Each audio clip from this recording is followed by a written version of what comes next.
Bom dia, alunos do segundo ano de carreiras militares. Hoje nós vamos falar uma aula importantíssima, né? Porque o objeto do conhecimento de hoje é justamente a revisão e as orientações para a avaliação 2, né? Vocês já fizeram a avaliação 1, certo? E agora vamos realizar a nossa segunda avaliação.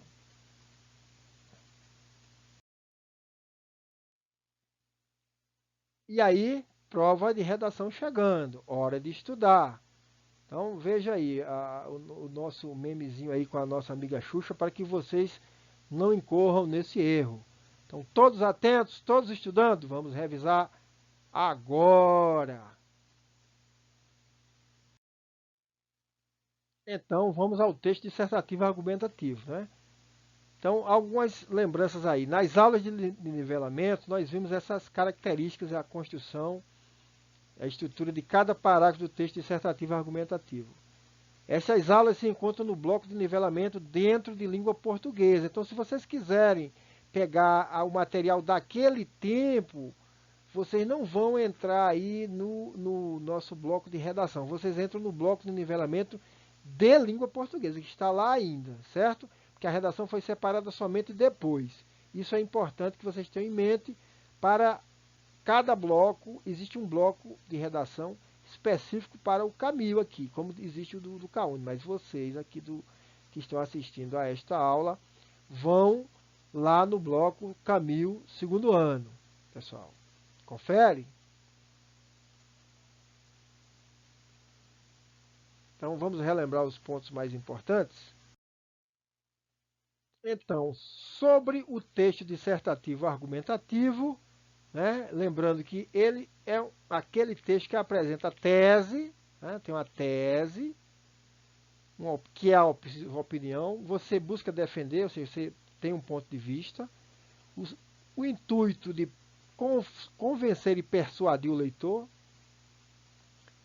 com o uso de argumentos, esses argumentos têm que ser plausíveis, né? Não pode dizer assim, papai disse, isso não é argumento plausível, tá?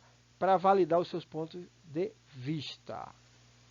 Outro detalhe, este tipo de texto ele é encontrado por todo lado, é encontrado em inúmeros gêneros, como editoriais de jornais ou revistas, artigos de opinião, cartas argumentativas, seminários, né, que é um conjunto de textos aí que vai, digamos, dissemina, né, dissemina ideias, né, a ideia de seminário.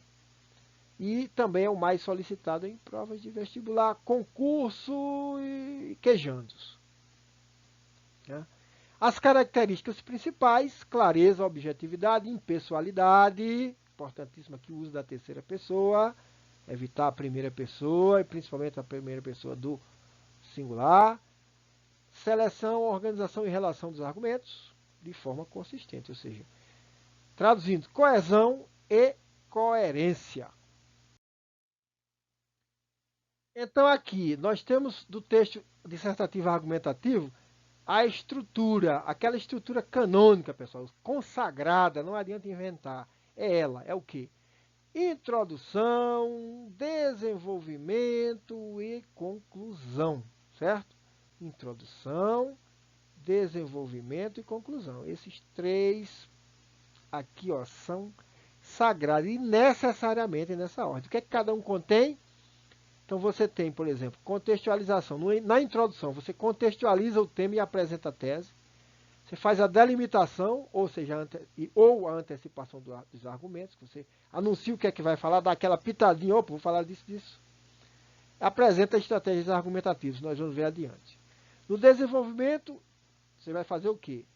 Expor os argumentos, é onde está o cerne da sua argumentação, onde está o miolo, né? A linha central, aquilo que realmente vai diferenciar você dos outros. E você vai, então, exposição dos argumentos sustenta a tese e as estratégias argumentativas. Vamos ver adiante quais são. E na conclusão, retomada da tese, resumo dos argumentos e ou a proposta de intervenção. No concurso da SpaceX, isso aqui é obrigatório, isso aqui é obrigatório. A proposta de intervenção poderá ter ou não, né? E se tiver no concurso da SpaceX, você não precisa dar aquela vitaminada, aquela, digamos assim, concretude ou gastar muitas linhas para explicar como, porquê, que é coisa que você faz no Enem. Mas é bom que tenha. O que você não pode deixar de fazer é retomar a tese. Essa sim é obrigatória, essa que diferencia, que caracteriza. E fazer o resumo dos argumentos. Isso aí é sine qua non, certo? Então, na introdução, né, o que é que você tem? Você tem que ter o tema, tem que ter o tema, vamos lá, aqui com o nosso, e você tem que ter a tese. Isso aqui você não pode deixar de colocar. E você pode também fazer a antecipação dos argumentos, tá? Qual é o detalhe? É que o tema, né, apresentar e problematizar, levantar a questão, e a tese são obrigatórios. E a antecipação dos argumentos é aconselhável. Se você não colocá-la, não, em si isso não vai prejudicar você, depende do restante do seu texto, né? Se tem uma ótima qualidade. Mas é bom você colocar, então é aconselhável, certo? Bom, muito bem. Detalhe aqui é que na introdução você pode usar estratégias argumentativas, certo? Você vai começar e você já vai. Qual é a estratégia que você vai fazer? Porque está tudo ligado. A introdução, de acordo com o seu projeto de texto, você pode começar, né, a elaborar a sua introdução fazendo esse tipo todo aqui. Ó. Alusão histórica, tá? Dá um gancho com isso. Oposição a uma ideia, apresenta uma ideia e já vai dizer mas e tal, e assim por diante. Citação, né? A partir de uma citação você toma partido contra ou a favor, geralmente a favor, né? Quando você citou, porque você deu importância. Pesquisa ou dados estatísticos, apresentação direta. Essa aqui é o tipo de estratégia argumentativa que só existe na introdução. Porque você apresentou diretamente, já não vai fazer isso de novo, é impossível no desenvolvimento da conclusão, certo? Pode ser uma apresentação narrativa a partir de um fato que não seja exatamente uma alusão histórica, mas que deu gancho. Uma enumeração, você apresenta o problema, faz uma definição ou contrapontos ou exemplos, né? Ou causa e consequência. Essa estratégia aqui do questionamento também, assim como a apresentação direta, ela só deve ser feita na introdução. Eu digo isso para um texto de 30 linhas, certo, pessoal? De 30 linhas no máximo. Se você está num livro, num ensaio maior, aí você pode fazer isso várias vezes. Aqui você lança uma questão. Seremos uma potência do futuro? O Brasil será uma potência do futuro? E aí durante, tá certo? Você vai chegar a responder isso. Essas estratégias argumentativas são válidas, com exceção das em azul aqui, as mesmas são válidas para o desenvolvimento. Vejam só, agora nós temos perguntas importantes para construir a introdução, como uma dica. Uma primeira pergunta a fazer: o que todos sabem sobre isso? Tema dado, que é do conhecimento comum. O que você responder, né, é a frase inicial, porque você precisa desse link com o conhecimento geral da sociedade, do grupo social a que você se dirige. Então, corresponderá à apresentação do assunto ou tema. A segunda pergunta a fazer é o seguinte: o que eu sei ou o que eu penso sobre isso? Né? Porque senão você não vou escolher falar sobre o que eu não sei. Não.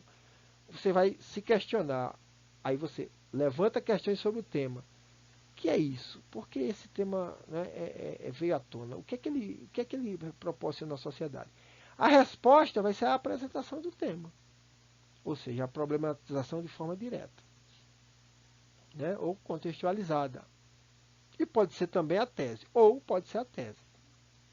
E a terceira pergunta é: por que eu sei ou por que eu penso isso?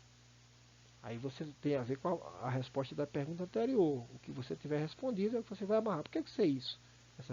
Isso que eu disse como resposta da pergunta anterior. As respostas serão os argumentos que você pode antecipar na introdução. E elas vão fazer parte da sua tese e opinião. Certo? Então é bom que vocês tenham isso em mente. Tá certo? É bom que vocês tenham isso em mente. Bom, feito isso, a gente pode seguir adiante. Agora, quanto ao desenvolvimento, você tem que levar em consideração o quê? Os elementos que você tem que ter na cabeça. Tá? O tópico frasal, o repertório e a frase de fecho. O tópico frasal, você geralmente deve começar o parágrafo com ele. Aquela frase que vai... É uma espécie de mini introdução de cada parágrafo. O repertório é o aprofundamento que você dá e a frase de fecho. O que é cada um deles? Vamos lá. Tópico frasal, ideia central, o argumento que será defendido no parágrafo, certo? Ou a ideia central que será defendida. Você vai usar um ou mais argumentos. O repertório é o quê? Desenvolvimento do tópico frasal, comprovando seu ponto de vista. E a frase de fecho é a comprovação do ponto de vista em relação com o tema e tese, certo? Quais são as estratégias argumentativas do desenvolvimento? Basicamente as mesmas, vocês veem aí, são as mesmas que você pode já ter decidido no parágrafo do introdutório, na introdução. Sumiram daqui o que? A apresentação direta, que você já fez, e o questionamento, que você fez e agora vai estar respondendo a eles agora. Não é a hora de ficar abrindo a cada parágrafo mais questionamento, certo? Você está respondendo a eles. As demais aí todas são idênticas, entendeu? Então, depende do seu projeto de texto. Você não pode... abre um parágrafo, coloca um tópico frasal e fica pensando, e agora? Eu vou usar que estratégia? Não. Você tem que fazer um projeto de texto antes para saber se o caminho vai ser coerente com o que está na introdução e nos demais parágrafos do desenvolvimento. Agora, os argumentos que você vai usar são de que tipo? Você tem vários tipos, né? Então você tem o argumento de autoridade. O que é o argumento de autoridade?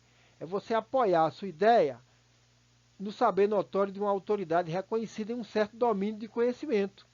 Então ele vai trazer ao seu enunciado, ao que você disser, eu concordo com fulano. Mas não pode ser fulano meu vizinho, né? Tem que ser alguém que seja uma autoridade naquele assunto. Isso é importante. Cuidado também para não cair naquele camarada que é um genericão. Então, Platão falou, foi um sábio do passado. A gente vê muito candidato no Enem, a gente vê que cita Platão forçando qualquer que seja o assunto. Cuidado com esse tipo de generalização. Né? Tem que ser relevante, ou então assim, esse camarada falou isso, mas não tinha gente que foi mais específico, porque tem que ser um raciocínio. O estudo é importante para o homem. Pronto, é um raciocínio muito genérico. Não importa se foi Platão que disse ou não, geralmente nem é. Existe o argumento de consenso. Então você, aí para isso você tem que dominar, né? Ele não existe demonstração nem provas, porque seu conteúdo é aceito como válido por consenso dentro de um certo espaço sociocultural. Por exemplo, um investimento em educação é necessário para o desenvolvimento de um país. Quem é que vai ser contra isso? Quem diz, não tem que investir em educação não, a educação é secundário. A gente tem que investir em entretenimento primeiro. Né? O investimento em saúde não é prioritário, não. Eu quero ter eu não posso ficar dentro de casa, eu tenho que ter liberdade. O homem tem que ter liberdade de ir para onde bem entender, de se juntar com os seus amigos a qualquer hora, porque isso é liberdade, a liberdade é o bem mais importante. Aí alguém vai dizer, poxa, mas isso é consenso? E a vida? Não, eu vou me juntar e depois vou morrer de Covid? Né? Então, aí você vai ter muito cuidado com isso. Você tem que ter o domínio, né? E não entrar em raciocínio que, a pretexto de serem consensos, às vezes são polêmicos. É o contrário o consenso é o contrário do polêmico. Certo? Polêmico é aquilo que é controverso. Então evitem procurem o argumento de consenso. Ninguém pode ser contra o investimento em educação para o desenvolvimento do país, né? Existe o argumento de provas concretas. Então aí para isso você vai usar evidências, você vai usar dados, pesquisas, tá certo? Você vai citar IBGE, vai citar o que for, Inmetro, o que seja, uma agência de credibilidade, uma fonte de credibilidade. Existe a argumentação lógica, você não pode descurar disso, né? Não fazer silogismo, para não fazer o argumento não sequitur, uma coisa não vai dar na outra e você já junta como se fosse lógico. Não é, tem que ver o que é. Por exemplo, você pode juntar um tema, né? O aumento da violência nos centros urbanos, aí você. Qual é a causa? Aí você desenvolve isso. Coloca a causa da pobreza. Consequência, sensação de insegurança da população. Pronto, é um exemplo aí de encadeamento lógico. Confere? Os tipos de operadores argumentativos. Aí basta dar uma olhada neles, pessoal, porque eu não vou aqui. É só mostrar, tá certo? Introdução de exemplos. Tá? E aí você tem esses operadores aqui, tá? Temos uma enumeração deles. Aí basta dar uma olhada, tá? Enumeração, primeiro lugar, primeiramente e tal. Aí cada um se detenha neles, né? Depois, vocês terão disponíveis os slides, deem uma olhada, né? Retomem. Eu não vou aqui falar de cada um, porque isso é só demonstrativo. É bom até que você tenha do lado quando for fazer. Veja, semana que vem, antes da prova, vocês têm a oportunidade de fazer uma reescritura. Nós não teremos essa videoaula lá, antes de vocês fazerem a prova, porque vocês vão dedicar esse tempo a fazer a reescritura da redação que já fizeram. Então, utilizem aqui essa tabelinha, tudo bem? Os tipos todos, enumeração, introdução de conclusões opostas, ou isso ou aquilo, então, quer isso, quer aquilo, assim por diante. A comparação entre argumentos. Outros tipos, introdução de explicação, que aí são tanto os operadores, as conjunções. Os operadores argumentativos envolvem preposições, conjunções, envolve verbo, decorre disso que, e aí vai juntando várias classes de palavras, tá? Chamados conectivos, tudo entra, né? Palavras denotativas, para dar reforço argumentativo. Olha, até fulano, tá certo? Causa e efeito, contraposição de conclusão contrária, né? O mas, todavia, não obstante, tudo isso. Os de explicação e causa, vejo que eles são muito parecidos, tá certo? Outro tipo, soma de argumentos também, e ainda, da mesma maneira, tal. Introdução de pressupostos. Fulano ainda mora aqui, quer dizer, tem um pressuposto. Vocês tinham a expectativa, nutriam a expectativa que ele já deveria ter se mudado, ele deveria ter ido para outro lugar, tá certo? Agora ele defende tal posição. Quando você diz isso, é porque você está dizendo, antes ele tinha outra posição. Então é sempre o jogo lógico, né? O jogo de coerência e de coesão que é ajudado por isso aí. O indicativo de finalidade, a fim de quê? Indicativo de conformidade, segundo fulano, olha, quando você vai usar com argumento de autoridade, certo? As marcações temporais todas, aí estão. Deem um pause, peguem os slides e vejam. A conclusão tem a retomada da tese, aí as partes, né, os elementos. Tem que retomar a tese no concurso da SpaceX, tem que retomar a tese, tem que fazer o resumo de argumento. Né, não tem o que fazer. E aí dentro está a frase de fecho. Tá certo? Então, quando se diz assim, a conclusão não é lugar para novos argumentos, ou seja, você não vai abrir uma frente que você não vai aprofundar. Tá certo? Não é hora para novos argumentos. Pode ser hora para novas informações, informações que sejam corolário daquilo que você falou antes. Tudo que você falou antes no desenvolvimento, você dá aquela, opa, então essa é a conclusão, essa é a informação nova, não é um novo argumento, certo? Nós temos aqui uma lista de frases modelo, né?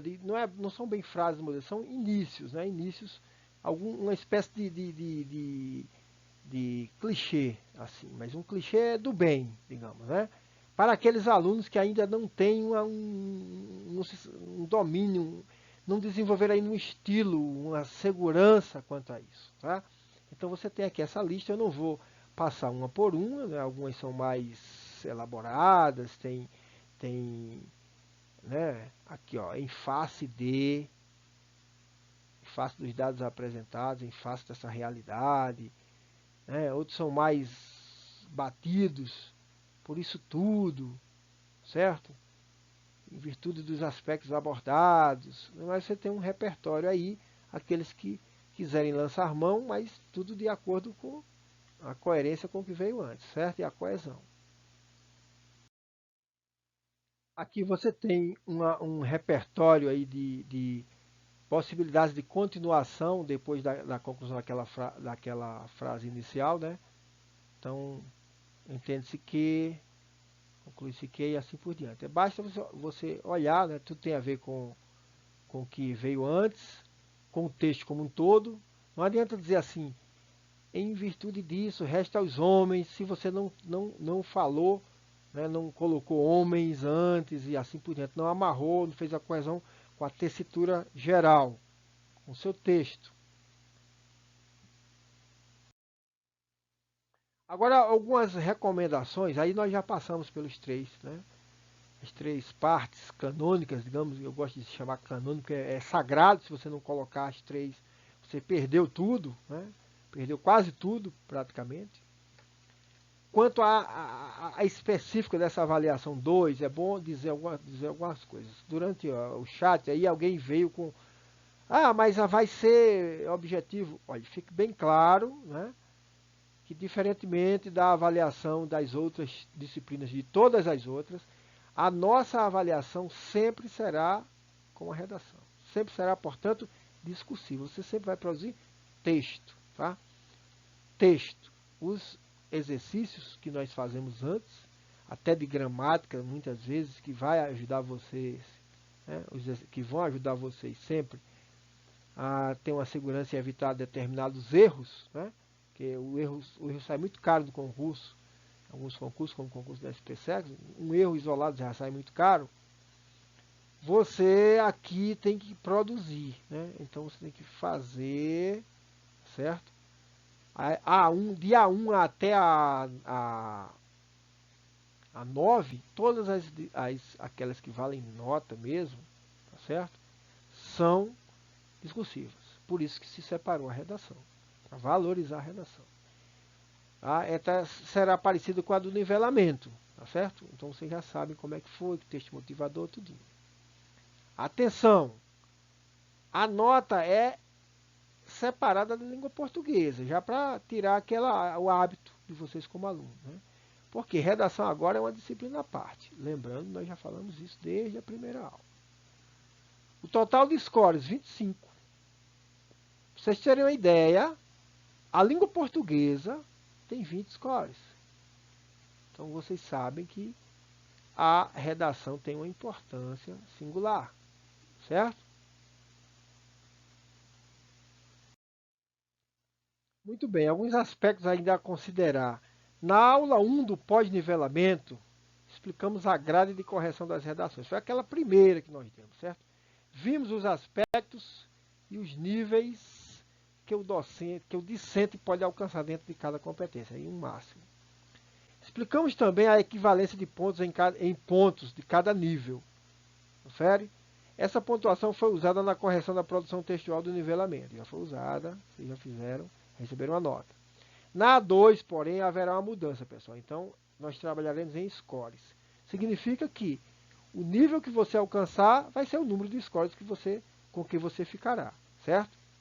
Então, vai ser assim. Como vai funcionar? O nível alcançado dentro de cada aspecto será a quantidade de scores atingida pelo aluno naquele aspecto. Exemplo.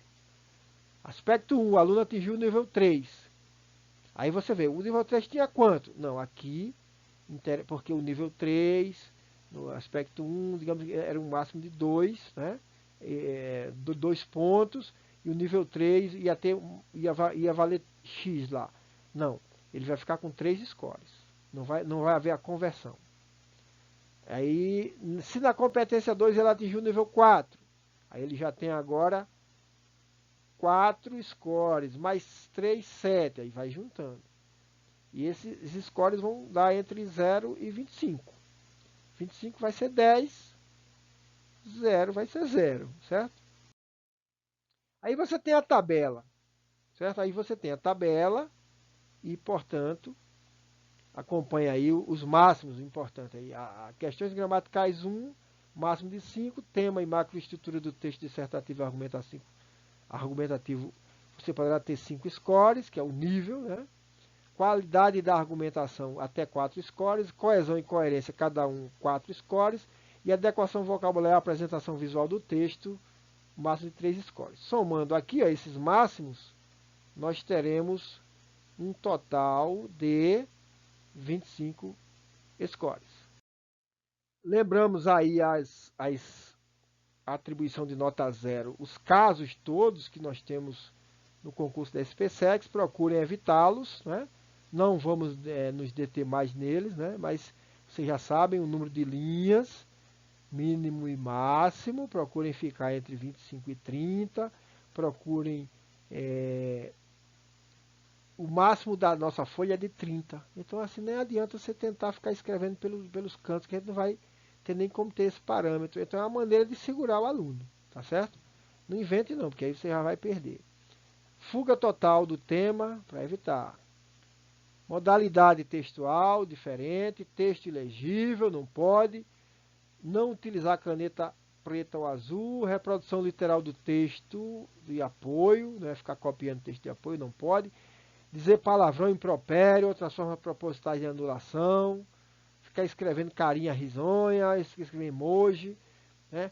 Parte deliberadamente desconectada do tema proposto, piadinhas, zombaria, recados, assinatura, apelido, rubrica, tudo isso, esses elementos que todo ano estão no, no edital da SPSEX, aqui não vale, pessoal.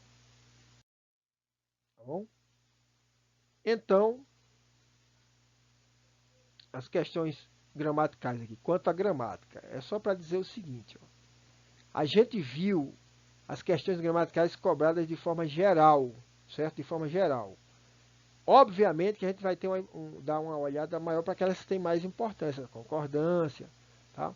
Mas vamos ver de forma geral. Não vai ser como no concurso da SPC, cada erro vai perder 3 décimos, não, tá? Não vai se aplicar aqui. Outra coisa, nesse segundo recado, as aulas de concordância nominal e verbal são importantes, foram importantes, serão importantes para melhorar a produção textual como um todo, serão cobradas na correção da escrita do aluno, junto com outros aspectos gramaticais citados acima. Então, dê uma olhada nas regras para não ficar em dúvida na hora de escrever seu texto. E 3, né, a prova de língua portuguesa é separada da prova de redação. Portanto, para as questões gramaticais na folha de língua portuguesa, você vai ver a cobrança que vai haver lá. Ela é independente, ela é de outra disciplina agora. A nossa é a disciplina redação, a nota é completamente independente e o desenvolvimento, né, também. Eu creio que isso ficou muito bem entendido por vocês, certo? Então, e o bônus da redação do nivelamento, professor? Tchan, tchan, tchan, tchan. O bônus vai ser aqui conforme essa tabela. Então, na A2, nessa que vocês vão fazer agora, certo? Aquele aluno que tiver tirado de 9 a 10 vai receber 1 ponto. Aquele aluno que tirou de 7 a 8,9 vai receber 0,7 ponto. E aquele aluno que tirou de 5 a 6,9 vai receber 0,4 pontos. Ponto. Ou melhor, 4 décimos, né, se preferirem. Pessoal, era isso que tínhamos a dizer. Por favor, né, vocês procurem estar sempre lendo, deem uma olhada no material disponível. Se vocês ficou alguma dúvida em alguma aula anterior, vocês podem assistir novamente, né? Vamos abrir aí o material para vocês consultarem os slides de cada aula e tenham sucesso. Recomendações de vida inteira, leitura, repertório cultural, leiam textos de qualidade sobre temas atuais, aproveite o repertório das demais disciplinas. Eu assisto às aulas, costumo assistir às aulas de geografia, e fico vibrando porque eu estou me reciclando agora com 50 e poucos anos. estou me reciclando. Eu acho fantástico, pessoal. Certo? Então, muito sucesso, um abraço, até a semana que vem e boa redação!